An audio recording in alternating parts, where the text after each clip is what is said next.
The spreadsheet has 43 tabs. You know every cell, every formula, every risk. 31 of them you built yourself. The rest belong to people who burned out before you. It is 6:47 in the morning, Tuesday, February. You are already here. Everyone else is not.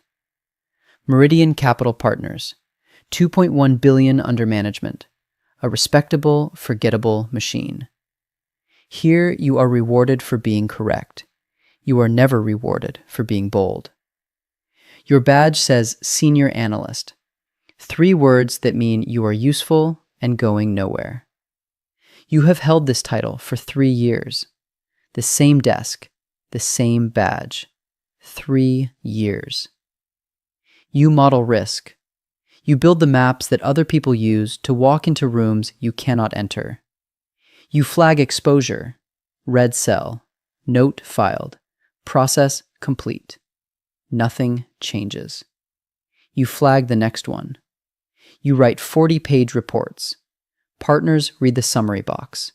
Clients read nothing. The work disappears. You are 29 years old, and with a clarity that has become quietly corrosive, you understand. You are an intelligent gear, sharp, precise, capable of more than it is ever asked to do. A well-maintained gear, shirt pressed, badge straight, models clean, everything exactly as required. But a gear, a component, a part of a machine that does not know your name.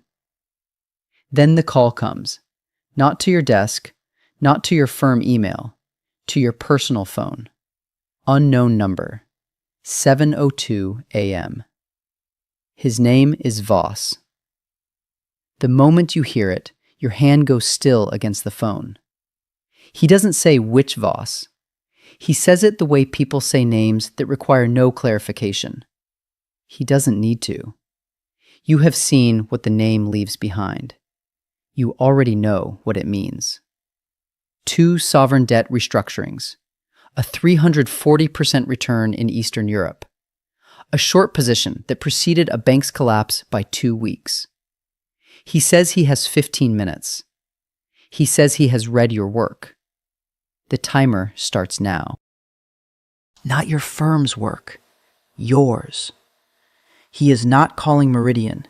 He is calling you. He names a footnote. 8 months old. Duration mismatch in mid-cap pension allocations. A detail no one else noticed. He says the footnote was right. He says the partners buried it. Your hands tighten on the phone. He knows because he called one of your partners. The conversation you were never part of already happened. He is building something. He wants you at the table, not producing reports, making decisions. The minimum commitment is 12 months. You feel the weight of that calendar stacking in front of you. He says nothing about salary. The blank space where a number should be is louder than any figure. He says only this: your upside is real. The work you are doing now is not. He hangs up. The line goes dead. 15 minutes. No pleasantries, no follow-up. Done. You sit in silence for a moment. The phone is still near your ear. The office is still dark. Then you open a new tab. Not for the firm, for yourself. You start running the model again. You want to know if the thesis holds. You need to test it before you believe it. It does. The model confirms. The output cell turns green, and you stare at it without blinking. It holds by a margin that makes your hands go slightly cold. This is not a close call. You email your resignation by the end of the day. 1 paragraph. No drama. The door closes quietly behind you. 3 weeks later, you are in Mayfair. Navy suit. New desk.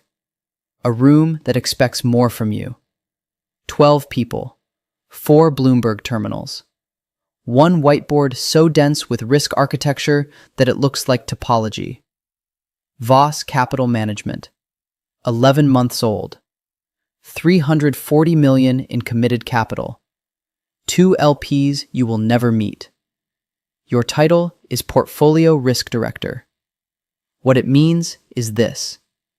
Voss trusts you to tell him when he is wrong. He is wrong approximately 1 time in 7. You begin keeping track before anyone asks you to. You learn to identify not the errors, but the conditions that produce them, the pattern beneath the pattern. When he is overconfident, it is always after a clean win. You watch the expansion in his posture, and you know. When he is underexposed, a macro thesis is still forming. The hesitation is the signal. You write it down. You start documenting the behavioral map. Alone. Late. In a notebook no one else will ever see. Not for leverage, because the fund's performance is now, for the first time, connected directly to your own wealth. By month 4, your carried interest on a single position is worth more than your entire annual salary at Meridian. The position is in subordinated tranches of a refinanced infrastructure bond in Southeast Asia. Every other shop passed on it, because the documentation was in 3 languages, and the political counterparty risk looked opaque. To them, not to you. You read all 3 versions of the documentation, every page, every clause, every footnote, every version. The political risk is real, but it is quantifiable. You put numbers where others saw only fog. The trade pays, 340% over 18 months. You stand at the terminal and feel nothing performative. Voss looks at you across the whiteboard and says nothing. The silence is the most precise thing he has ever communicated. 2 days later, you are in every meeting. Not because you asked, because no one questions it anymore. Not as an analyst, as a decision maker. The distinction is everything. You feel it the moment you walk in. The shift happens faster than you expected, slower than you feared. You had planned for both. You were ready for neither. You stop asking permission to model trades. You start presenting them as executable theses. Nobody asks why. Voss pushes back hard the first 3 times. Every session a controlled test of structural integrity. Not because you are wrong, because the process matters. He needs to know how you think when pressure is applied, whether you hold the line or fold when he uses his voice. His voice is a precision instrument. You hold the line. Every time. Without raising your own voice. Without moving your hands. Without looking away. By month 7, you have discretionary control over $40 million in liquid alternatives. The word is discretionary. By institutional standards, 40 million is not a large number. You know this. You keep the perspective deliberately close. But this number previously only existed in reports you wrote about other people's capital. Now it is yours to move. You stop sleeping as much. Not from anxiety. You are simply running on a different frequency now. Not anxiety. The metabolic cost of thinking in larger units. The mind is upgrading itself in real time. It requires fuel. The mind recalibrates. It takes energy. You stand up from the desk for 30 seconds, and then you sit back down. The fund closes year 1 up 28.4% net. The benchmark returned 4.1. The gap speaks for itself. The LPs don't just reinvest. 3 new ones arrive. They come to you now. The direction of travel has reversed. AUM crosses 900 million. 2 new portfolio managers join. Both of them report to you. Without a title change, you are running the risk of the architecture of a fund controlling nearly $1 billion of other people's capital. The ethical edges start appearing, not as dramatic choices, as quiet gradients. The spectrum is always there. You begin to see it. An LP who sits on the board of a company you are building a short position against. You note it. You say nothing. A dinner. A central bank official. Something was said about forward guidance that is not yet public. Your probability distribution adjusts silently. It isn't directly actionable, but it colors everything. The model shifts. The thesis sharpens. You did not ask for the information. You don't trade on it. Your hands are on the keyboard. The cursor is on execute. You do not press it. You document that you didn't. Date, decision, reason. The log grows, one entry at a time. Armor being assembled. You understand that documentation is a form of armor. Every filed record is a plate of protection against a future you cannot see. And armor is something you wear because something might one day try to hurt you. In this industry, something is always trying. You are 31 years old, and you are a capital controller. The badge with the old title no longer means anything. By year 3, Voss Capital manages $2.6 billion across 3 offices. The macro overlay strategy is entirely yours. The strategy is not elegant. It is a composite of currency positioning, sovereign credit spreads, and commodity-linked volatility instruments. Dense and functional. But it is yours. You built it from nothing over 14 months. You put your hand on it and claim it quietly. It survived 2 separate liquidity events that turned other funds' red quarters into green ones. The strategy earned its ugliness. The partners of 2 institutional investors you have beaten 3 quarters running begin circling. They are watching. They are waiting. Not to compete, to allocate. They come to the table with capital and open body language. You receive them from the head of the room. The isolation is real. You notice it the way you notice a shift in yield curves, not as an event, as a reconfiguration. Your social world has contracted. The radius now contains only people who work in finance or need something from people who do. The friendships from before are not broken. They are simply no longer load-bearing. The bridge is intact. It carries no weight. You attend a wedding. You spend 6 minutes calculating the macroeconomic backdrop of the catering industry before catching yourself. The recalibration goes deep. You are not unhappy. You are operating on a different substrate than the people around you. The first time you move a market, not participate in a move, but initiate one, the world feels different afterwards. A coordinated unwinding of $480 million in EM debt, timed to coincide with a scheduled IMF commentary. You built the clock. You correctly predicted the commentary would be more hawkish than the consensus expected. The consensus was wrong. Your model was not. The currency moves 1.4% in 40 minutes. You watch it happen on the terminal in complete silence. You feel something that is not quite pride and not quite fear. There is no existing word for what it is exactly. It is recognition. The market responded to your action. You initiated. It moved. These 2 facts have met inside you and settled. The market is not abstract anymore. It is responsive. It has weight and temperature, and it reacts to what you do. Your fingerprints are on it, briefly. Then the market closes over them and continues forward without a record of your presence. You understand for the first time that influence is not ownership. The lesson is quiet. It will not leave you. You shaped the wave. The wave does not remember you. It never did. It never will.